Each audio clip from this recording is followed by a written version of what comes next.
It's been a long time coming. We've been hunting for parts for almost 2 years straight now. It's been a lot of work. We got distracted by other projects. And finally, after 2 years of sitting in the barn waiting for parts, the thing that we built the channel off of is running again.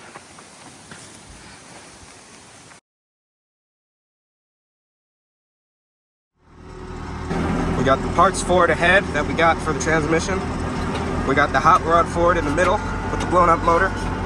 And right now, I'm on the good old 100 that used to be Pap's tractor. Welcome back to Dad Said We Could. I'm Jim. I'm Henry. And I'm Rex. And today, we're working on our 3 Ford tractors. Rex is back. If you remember last time, he helped us work on this tractor right here, the hot rod Ford. He's back again, and he's going to help us with 2 more. That's my tractor over there. That's the OG. It's a one-owner tractor, all original except for that starter. I inherited that from my great-grandfather when he passed away. It's got a blown gearbox. This is my Ford LGT 125. Has a blown-up motor from when we got it running. So that's a big hole. Oh, yeah. And we've been looking for motors, but they are hard to find. We've got a certain one in mind that is perfection. So what's up, you ever seen anything like this before? Nah. And then this is Rex's tractor. It's got the manual gearbox I need that we think works, and it's also got a few other things like an original seat that can be reupholstered with a decent bit of work, a better hood, and an engine. And a gas tank. I need a gas tank. It does have a gas tank. I don't have one. The goal for today is to strip this down to the parts we need, and then hopefully tomorrow we can come back over here and tear into each of our own tractors. First step is to take off the bodywork. It's like a yellow substance. There you go. Pull it out. There we go. Does mine... Oh, yeah, mine has the things already. So, we have to clean out the gas tank. It doesn't actually look that bad. There's no float left, but we have another cap for it because this one is snapped off. We have to clean it with some chain and some oil, but right now we're going to take it off and put it onto mine without fully installing it because we still have to clean it. Forward. There she goes. Uh-oh. Tires. Oh, There we go. there it went. Oh. That was surprisingly easy. All right, hold up. Where's she want this here? All right, just behind the hoods. Good idea. This is what a naked tractor looks like. We got the parts tractor body stripped off, all except for this piece at least. The next step, I assume, is going to be to take out the engine and transaxle. And I'm getting more and more hopeful because it's showing me how easy it is to take the body off of that to restore it. Well, not engine yet. Engine, we have to take this engine out before we can take that engine out because we need somewhere to put both engines so then they're not just sitting around. Because flashback to, if you remember the last time we had this engine. What I'm doing now is we need to clean this gas can so it's ready to go. What you want to do is take your chain, throw that in there. You take a small amount of gasoline.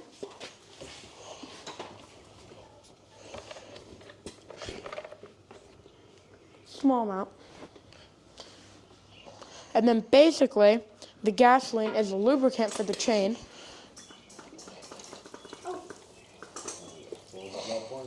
Yeah, It's I know. keyed. That's the most likely thing.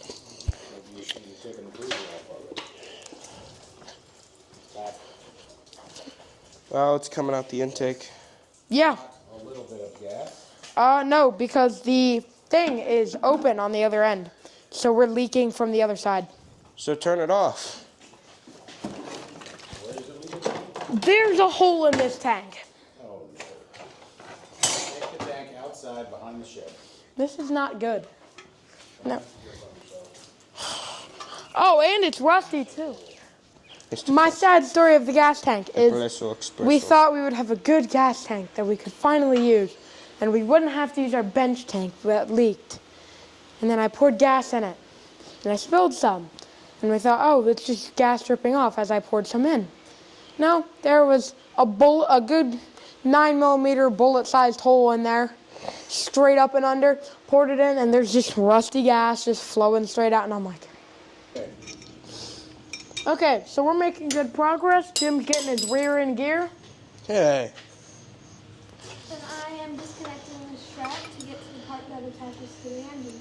And I am taking off wires and cables and in between so that I can take the engine out and take that engine out and then put this engine in and put that engine in here. Up to it. You got the important part down. Clockwise versus counterclockwise. 11:30 seconds. Kids don't understand that. All the clocks are visual. Yep. Like there's literally like, Most kids will just go, no, Rex, seriously, like half the kids at my school don't know how to read a normal clock. Analog. my clock is digital. I don't need to know counterclockwise. Southern and Central, they switched over to normals, like in all the classrooms, because kids couldn't understand them.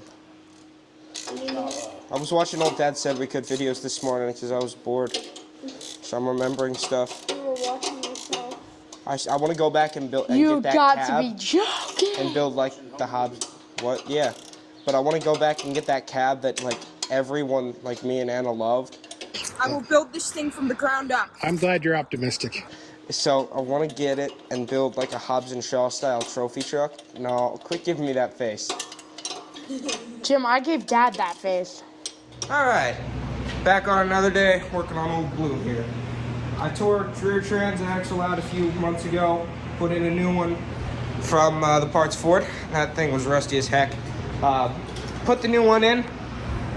She starts up good. I had an issue with her points. They weren't gapped 20 thousandths, so I gapped them quick. That turned out to be the issue. I'm very happy that that was the issue because I did not want to go through the ignition system. So, what I did, hooked her up, key on, pull the choke out, and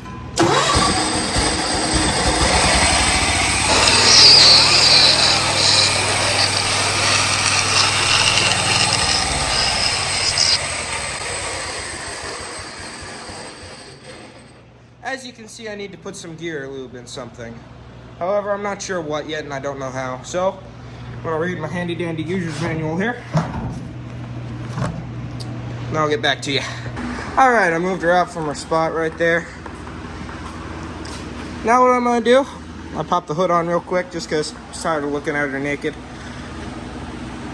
Take that how you will. Anyway, as you can see, I got a nicer transaxle in here. It's a nicer blue. Need to figure out how to put gear oil in. I think it goes in through there. I'm gonna check the manual just to be sure. I'm waiting for Dad to get home so I can adjust the clutch because it's much easier with two people. And then I need to get some new grip tape from the skate shop downtown. So I'll probably grab some. But for now, figure out how to pop the gear oil in. Wait for Dad to get home to adjust the clutch. And then tomorrow after work, I'll grab some grip tape. And then she'll be good. She'll be a runner. She can go in the shed. Beautiful.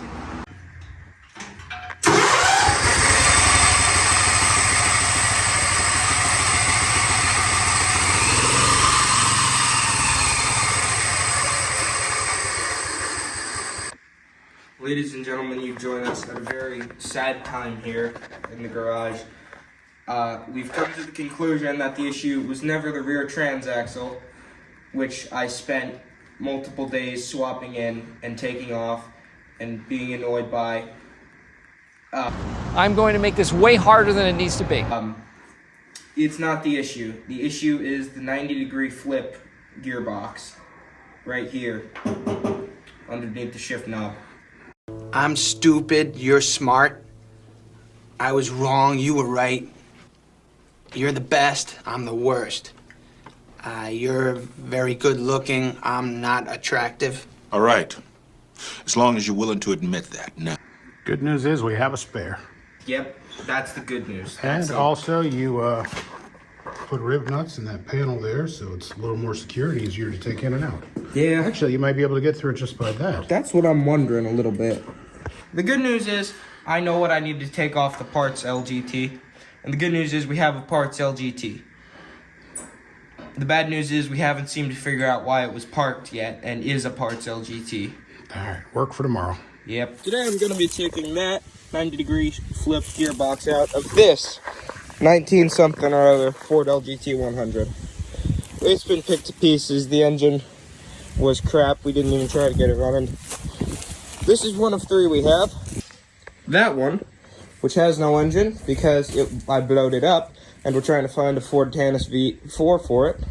This one, which is the body from the one I'm taking the gearbox out of today, which I put on an old quad chassis we had laying around. It looks pretty good, so I'm trying to convince my dad to let me weld up some motor mounts and body mounts and put in this Yamaha MT-09 engine in. And then, of course, there's the tractor that we're getting the gearbox for, which is my personal favorite. So step 1, take the body off and acquire a workbench. Step 2 is going to be take this bolt out. It's going to be the top one that I just took out. Step 3 is going to be to flip over your tractor. If your tractor is in perfect functioning order, I recommend just going underneath it. Step 4, after you've gotten underneath your tractor, take out that little bottom bolt there. After you got that bolt out, then you're going to want to see how loose this is. If it's not wiggling like this, I recommend hitting it with a hammer. As you can see, I've gotten all 3 bolts out. That wasn't a hard process. Mostly it's annoying because of the tight spaces. However, after cutting a slot like that and pulling out this beautiful piece of equipment, which is a pain to get, and the best part, I almost cut into the side on it. Luckily, it's not that big a deal and I'm not going to see it, so I don't care. Yeah, turns out there was a screw in there the whole time. Oh well, got out. I took the gearbox out. As you can see, it ain't supposed to be making a noise. Then this one, that's good, that's bad. And with that, it's finally done, I think. I've replaced the transaxle, which we thought was the issue, but it turned out it wasn't. Our reasoning for that was whenever I went like this, it would grind. So there was probably something going on in there, regardless. So it's a good thing we did swap it. And then we started it up last night, and it was making this terrible screeching sound. Watch my new shoes!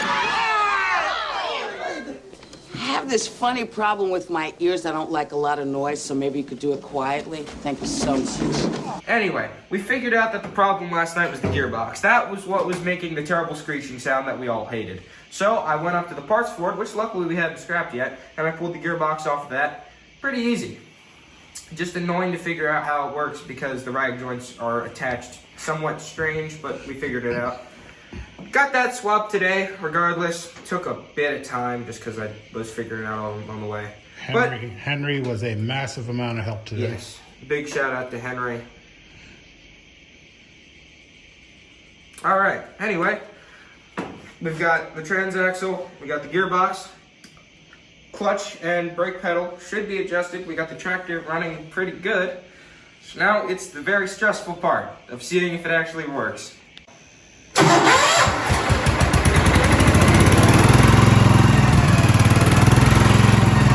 The next day.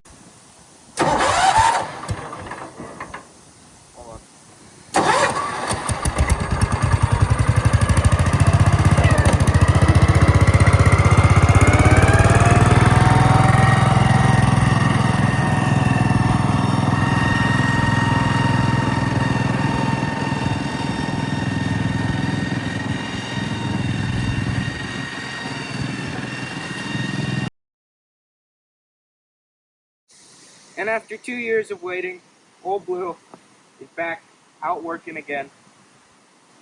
And I'm not just going to put her away again, I'm going to work her. We have a lawnmower deck for this. We've got all the stuff for that. We've got the belts, we've got the attachments, we've got plows, we've got a wagon for her. They're tractors that are meant to be used, and they don't build them like they used to. These things will last you a lifetime, I can guarantee it, almost. Blasted Paps. Yep. So we're not going to put her away. We're going to keep her working. Will she be living an easier life? Absolutely. Point is, she's still doing this and getting work done. And if you build these old things and you love them and you enjoy them, you should be able to do stuff with them. So that's what we're going to do right now and help get set up for what we're bringing out of the garage hopefully tonight.